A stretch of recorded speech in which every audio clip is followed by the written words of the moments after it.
जी बिस्मिल्लाहिर्रहमानिर्रहीम अस्सलाम वालेकुम वरहमतुल्लाहि वबरकातुहू. Good morning, good afternoon, good evening, wherever you are. Keep smiling and keep moving. This is Naeem Mushtaq here, and today I am presenting a brief book review of The Flying Man by famous Honorable Dr. Akbar Ahmed Sahab. I received this book from the USA directly with his, you know, with his autograph, and thank you so much for this honor and love.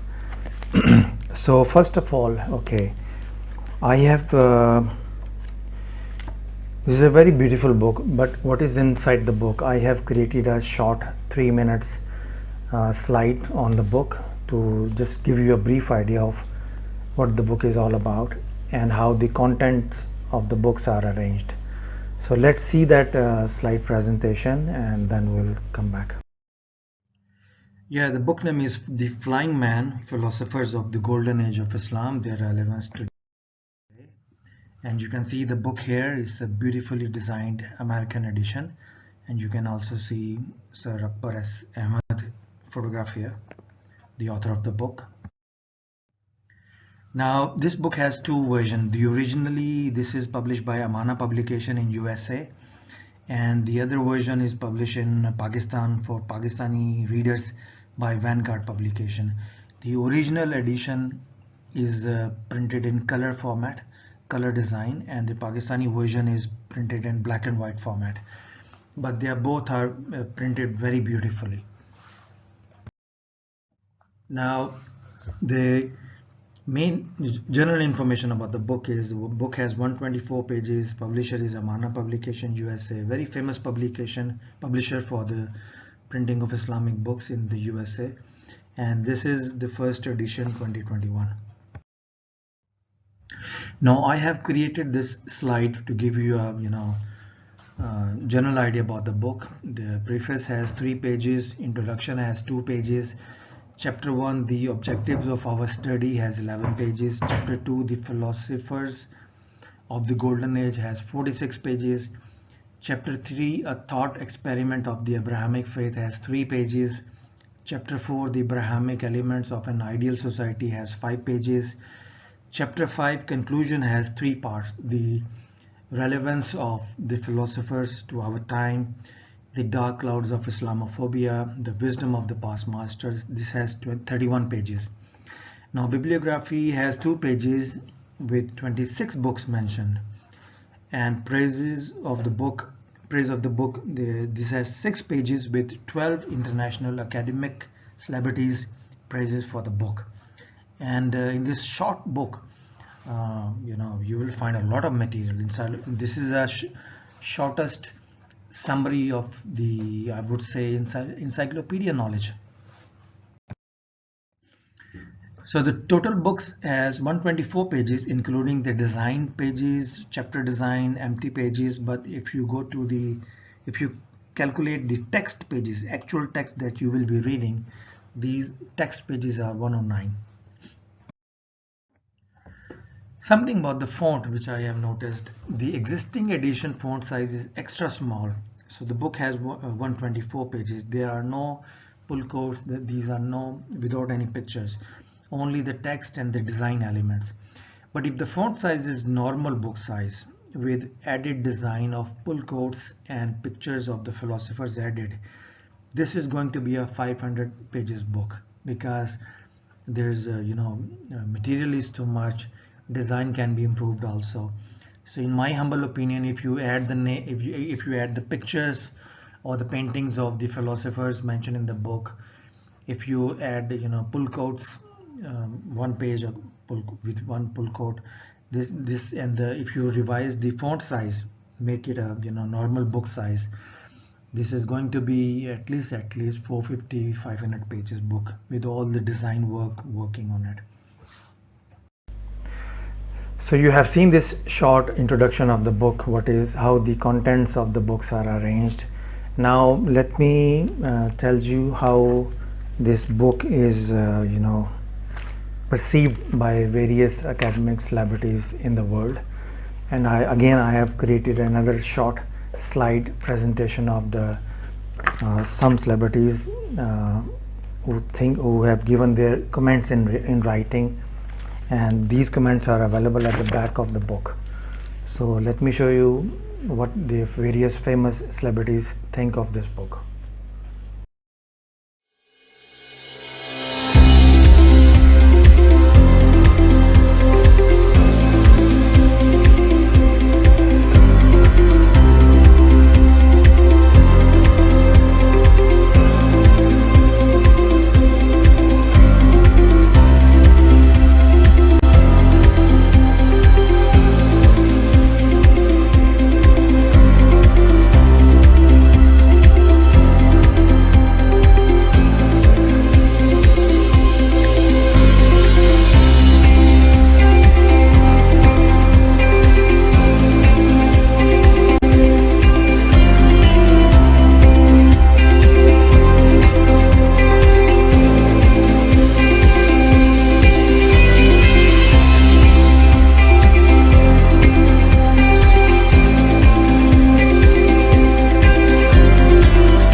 Okay, now you have seen the basic introduction of the book, and also what the various celebrities says about the book. Now I have few suggestions, and I think the most interesting for me working on an interfaith dialogue, or anyone else who is working on the interfaith dialogue, this is a very good book on understanding the nature and spirit of interfaith dialogue.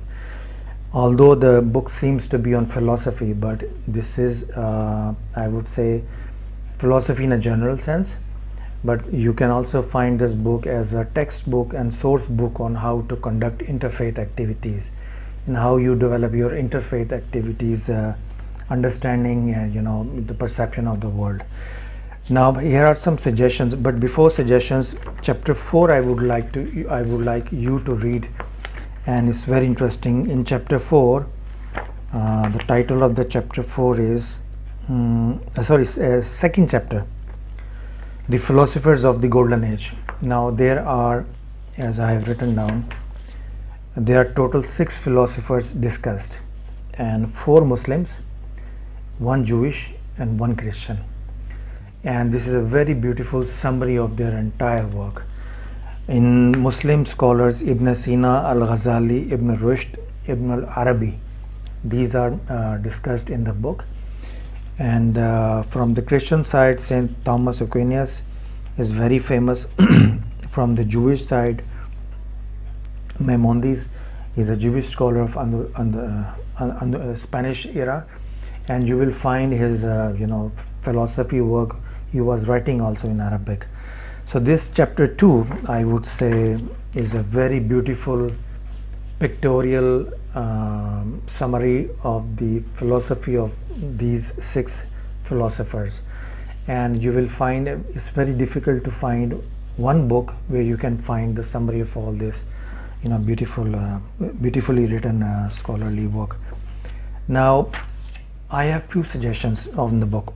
Number 1, first of all, this book should be translated into Urdu language, because we have a Pakistani edition published by Vanguard, and who has published the English version. But ordinary people, Urdu speaking people doing their MPhil, PhD in Urdu language, they need to understand this mindset. This is very important. So this should be translated into Urdu language, number 1. I have written few languages. This should be also published in Bosnian language, because they have gone through a lot of difficult times, so they need to understand this historical developments. This should be translated into Arabic language, so that people coming from Arab background, they need to understand this philosophical historical mindset. This should also be translated into African language, because very important. Hindi language in Indian language, Bengali language from the Bangladesh, Urdu language, of course, Pakistani, Pashto language, Pashto and Persian, which is widely speaking in Afghanistan and the tribal belt. That is very, very important, because they are relying on the traditional text, and they need to be educated on this book and the mindset and the analysis of this historical documents. And this should be also written in Persian language, Iranian language. I would love to see at least these languages where we have mostly extremism and terrorism, and mindsets are very closed. These are the countries where this book needs to be translated into their language and then published. And second suggestion is that this is just beautifully printed, and the colored edition, you can see that is artwork there. But there should be limited edition of artwork, where pictures of the philosophers, paintings of the historical data, wherever suitable, should be included in the book. Pull quotes of the author or maybe the other authors mentioned in the book should be included. Also, as you have seen my slide, people who are giving their comments, praises for the book, their picture should be added also, so it becomes a more beautiful work. So if the art edition is even in the limited capacity, if it is printed, this book will become more interesting and more something like imaginative. You can go into the history through books, through pictures. You can go into the history through artwork. This is already done very nicely. And also I've said that the font size is very small. Even my eyeglasses, reading eyeglasses, I have difficulty reading because. So anyway, to summarize the work of Dr. Akbar S. Ahmed is itself a scholarly task and very difficult for me to summarize his work. But it's like I would say those books which you can keep on reading again and again and again, and every time you read his same book, you will find new perspective, you will find new scholarly points and the area of discussion. So to me, this is not just a book on philosophy. This is a very good literature on motivational living, motivational literature, because you can pick up a mindset by various philosophers and apply in life also. You can teach youth how to view life, how to have a universal mindset, how to move forward in the future. You can also use this book as an interfaith dialogue, because there are a lot of guidelines you have to pick it up. So although this looks to be a book regarding philosophy, but I would say this is a book about life itself, And whatever is your profession, whatever is your background, whatever is your religion, this is written with a universal mindset for a universal audience. This is written from a human or mankind point of view. So this is my humble very short introduction, because I know if you want to give a detailed introduction, you have to go through each and every line, which is very difficult. But I think I would strongly recommend this book to be published in Urdu language, or maybe the summary of this book could be translated or maybe published in form of an article in English newspaper or in Urdu newspaper. I would emphasize to put this book or articles in Urdu newspaper, so the Urdu speaking community, the youth of the people, the mullahs of the mosques, the pastors who are not having very much command on English language, Urdu speaking community needs to understand this mindset, because people who go through English literature, they can understand they are in minority. Majority of the people are speaking in Urdu language. And I would suggest, and I hope this year or maybe the next year, maybe the Vanguard publication, there are a lot of translators in the market, and this book can be expanded, and this book should be added into the MPhil and PhD and MA studies curriculum in various universities. I think universities, Department of Religion and Philosophy, Usul-e-Deen or whatever Islamic department, they need to have this book in Urdu language, and this book needs to be included in their curriculum also.